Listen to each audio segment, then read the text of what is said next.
ராகு யோகியாக அமைய பெற்றவர்கள், லக்னத்தில் ராகு அல்லது லக்னாதிபதியுடன் ராகு, ராகு சாரத்தில் லக்னம் லக்னாதிபதி சம்பந்தப்பட்டு சந்திரனும் ராகுவும் சம்பந்தப்பட்டிருந்தால், இவர்கள் பிறந்ததும் ராகு காலத்தில் பிறந்திருந்தால், இந்த அமைப்புடைய ஜாதகருக்கு முழுக்க முழுக்க துர்க்கை அம்மனை தவிர வேறு வழி இல்லை.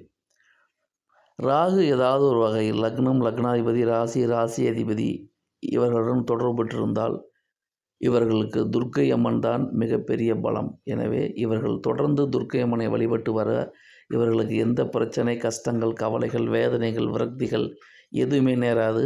வாழ்க்கையில் வெற்றி மட்டுமே குறிக்கோளாக கொண்டு இறையருள் இவர்களுக்கு முழுமையாக உதவி புரியும். எனவே நான் சொன்ன காரணங்களில் பிறந்தவர்கள் துர்க்கை அம்மன் வழிபாடு வாழ்க்கையில் மிகப்பெரிய மேன்மையை எப்பொழுதும் பெற்றுத்தரும். தொடர்ந்து செய்யுங்கள், வெற்றி பெறுங்கள்.